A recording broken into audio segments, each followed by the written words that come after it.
Well, there is a very profound distortion of African history. Almost all of the books that have been written on Africa have been studies of primitives, of people in small communities just barely scratching the soil, people in jungles, etc. There is no appreciation of the fact that after the conquest, or just around the time of the conquest and after, you have a tremendous breaking up of African societies. It's not just a question of tearing these people out of their country, throwing them across the Atlantic as slaves. What is the main idea in your book, They Came Before Columbus? The main idea in my book is to show that early America before the coming of Columbus, was a far more complex society than people imagined, and that it involved Africans. Africans came in here. They came in on several occasions. Sometimes these were accidents, sometimes they were on purpose, and that they had an influence, an actual impact, an influence upon the formation of certain American civilization. Hi guys, welcome back to our channel. In case you're new here, my name is Maren and I'm Maureen. Right, so in today's episode we are going to be reacting to an interview of a very famous anthropologist called Dr. Ivan Van Sertima. Right, and in this interview he's going to be talking about how Africans got to the Americas and how they were already existing in the Americas before Columbus times. And he's also going to be talking about how African history and black history has been gravely and grossly misrepresented, distorted in any way, distorted. Well, distorted. And this, he explained, is because while European history was often written, and this to a very biased point of view, right, the African history, it was not written as much as the European history, but instead much of our history was greatly recorded on the ground. Right, it was on the ground itself. Right, so guys, let's watch this and then we come back and talk about it. Let us know your opinion and thoughts on this episode. Also consider subscribing if it's your first time here. Let's watch, then we come back. Good evening. Ask any youngster, or any adult for that matter, when did Africans first come to America? And the answer will be in 1619 as indentured servants. Well, that answer is no longer valid, according to Dr. Ivan Van Sertima, author of They Came Before Columbus. Dr. Van Sertima, an anthropologist and historian, is a graduate of London University and Rutgers Graduate School of Anthropology. He is also a literary critic and has been honored by the Nobel Committee of the Swedish Academy by being asked to nominate candidates for the Nobel Prize in Literature for the past 5 years. Currently, he is Professor of African Studies at Rutgers University. Dr. Van Sertima, up until relatively recently, what had scholars been saying about Africans in the pre-Columbus period in the Americas? Well, there is a very profound distortion of African history. Almost all of the books that have been written on Africa have been studies of primitives, of people in small communities just barely scratching the soil, people in jungles, etc.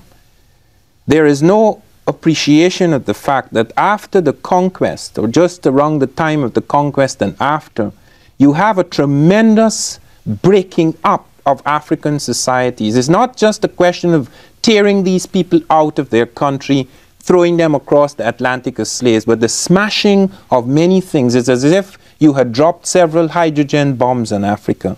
So that what you see afterwards is just the remnants, the ruins of the worst in Africa. The African, therefore, the image of the African ancestor has been built up upon the lowest common denominator.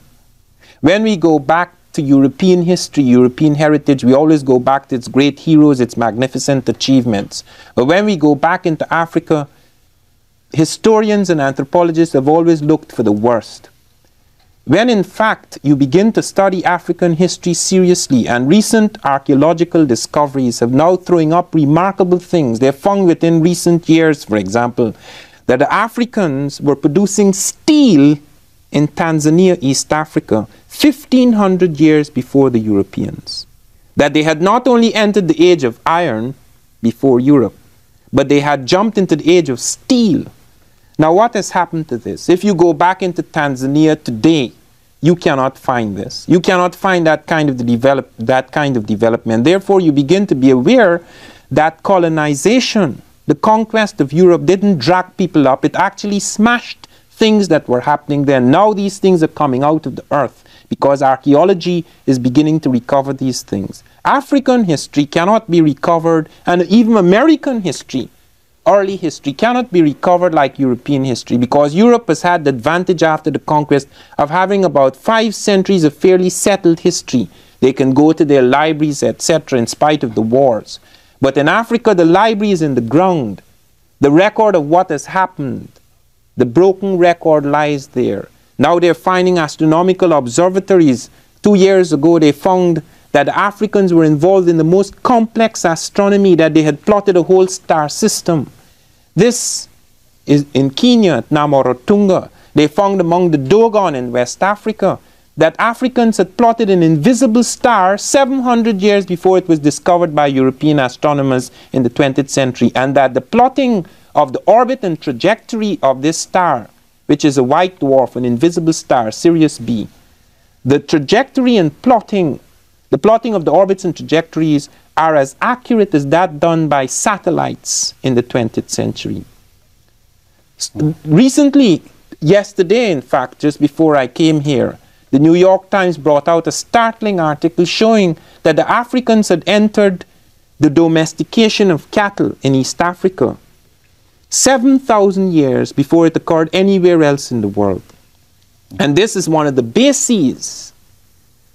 This is one of the bases of civilization. So that you have to look again at the African. It is because the capacity of the African, the potential of the African, has been reduced in our imagination and our consciousness by these studies of primitives, that we do not realize that the African was involved in things that are just as important, just as significant, and in some areas even more significant than what was happening in Europe before the Industrial Revolution.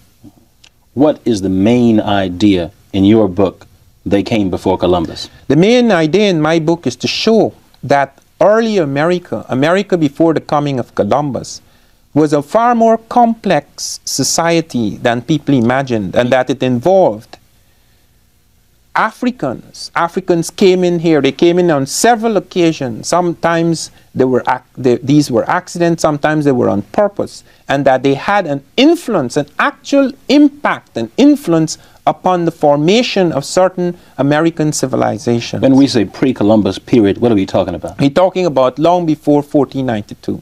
It is absurd, and only fools can still believe that Columbus discovered the Americas in 1492. In fact, Columbus never even came to this continent. Columbus wandered about in the Caribbean islands, just on the very edge of the great civilizations. Cortez came here in 1519, and he entered Mexico. And Mexico, when I speak of Mexico in this program, do not confuse it simply with the Mexico we know today. That was a center of a civilization that spread over a great part of this continent. That when Cortez entered, he had come out of the heart of Europe, and he said when he entered Native America, when he entered Mexico, and he saw the pyramids and the palaces and the floating gardens and the zoos and the aqueducts and the running baths, he says, I have not seen its like in Europe. So the main idea in your book, you were dealing with that initially. The main idea in my book is that there were visits to this continent from the old world, that there were visits to the Native Americans in this continent, and those visits included Africans. And 2 of the visits of Africans were major and significant, and they affected American civilization. And American civilization was far more complex, far more advanced than was formerly believed. Earth satellites a few months ago revealed that the Native Americans, long before the coming of Europeans, had the most intricate network of irrigation canals ever discovered in agriculture. Okay, let us clear up one thing before we go any further. In the book, They Came Before Columbus, you use the terms Negro Nubian, Negro Egyptian. Why? Well, that in some ways is unfortunate.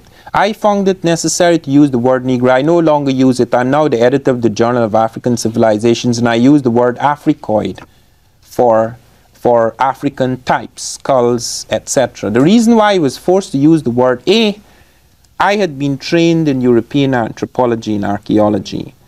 All the books I had read used this term, not necessarily with the social implications which it has here. They use this term to separate Africoid types of people from Caucasoids or Mongoloid types, Asiatic and European types.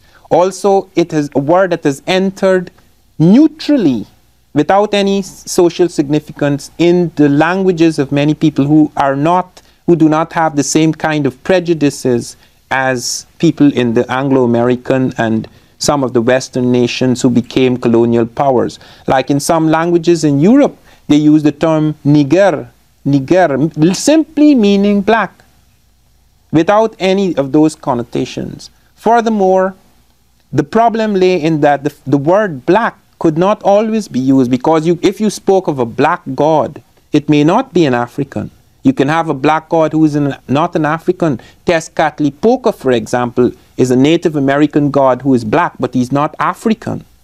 But there is a god, Nawalpili, who is both black and African. He's not only black in a ritual or symbolic sense, but he has Africoid features. So that was the problem I faced. And I had to make those connections, because when people talked of Nubians, they didn't often realize they were talking about black people.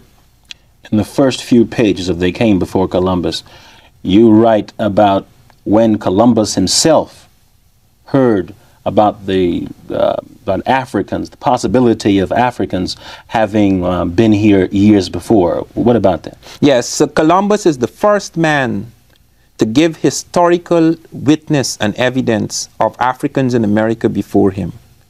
In his journals, in his letters, you have evidence of this.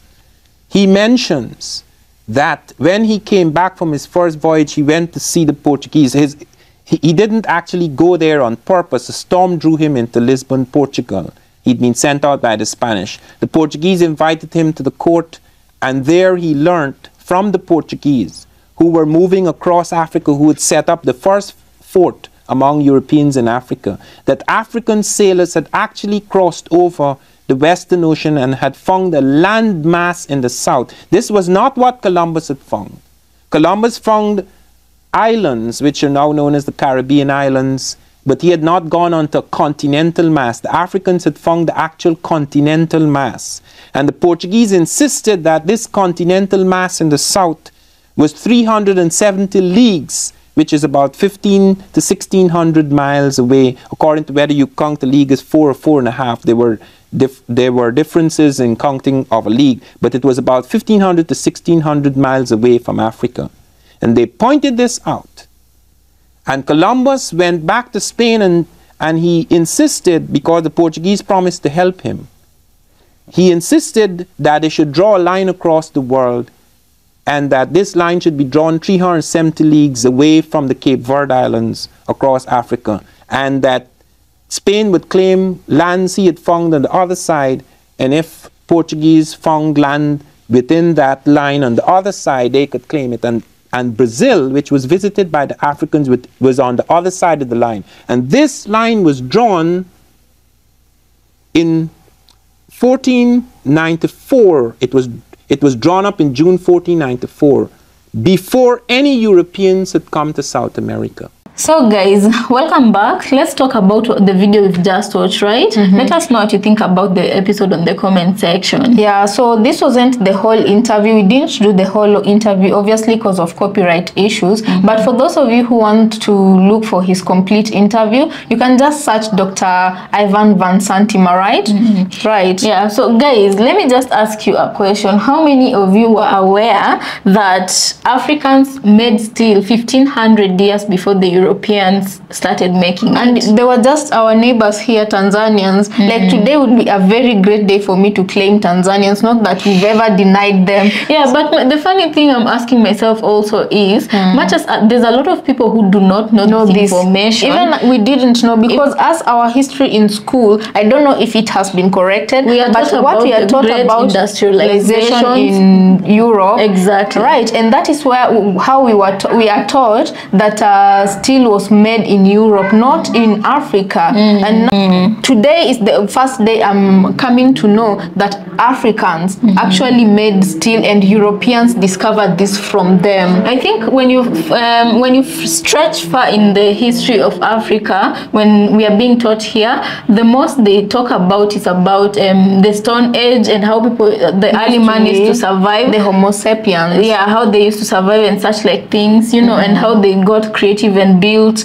homes, invented, you know, sharp objects to cut their meat with. That's as far as they can go with that information, you know. But the funny thing that the doctor said, the things that were invented either in Africa or by black people, we don't hear much of that. Yeah, and what he implies is these same people, when they were migrating to America, Brazil, and such like things, they took civilization. Can you imagine the impact of that? They took civilization to those places they went to settle. Exactly. And also another thing he mentioned that I didn't know personally.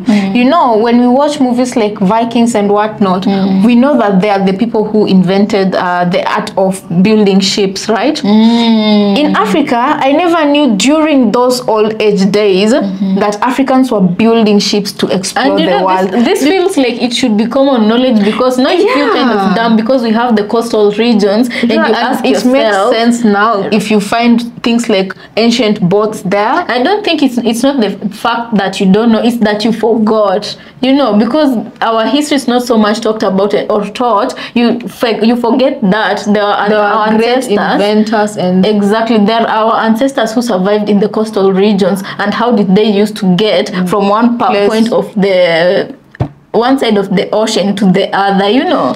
Because he says in North Africa they had some of the best ships during their time. Yeah, something also he mentioned about Africa's potential has been reduced. It has been reduced, and it's not only Africans alone. You see, with the black Americans, it's also the same thing. We don't hear of black inventors a lot of times, you know, and also with the Caribbeans, and also with the Caribbeans and anywhere else where black and white populations are. Yeah, and you ask yourself, why does one specific race feel the need to reduce the history of another just so that they can look, you know, just so that you can look great and you can look like you are the one who discovered something first? You have to be a very small and inferior-minded person for you to do that to another person who truly and genuinely discovers or does something that you have interest in. And then, you know how history repeats itself, you have to look at the pattern.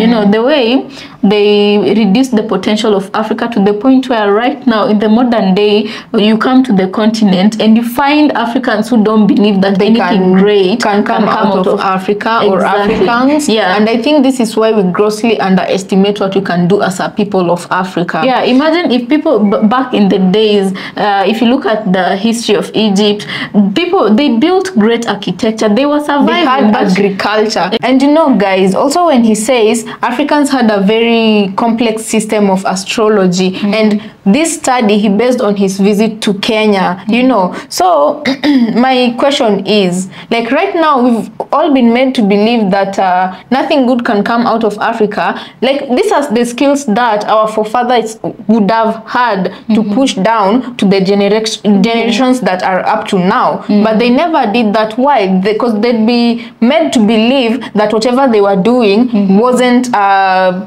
civilized, it wasn't proper, you know. Yet it wasn't they had admirable. Yet they had their own system.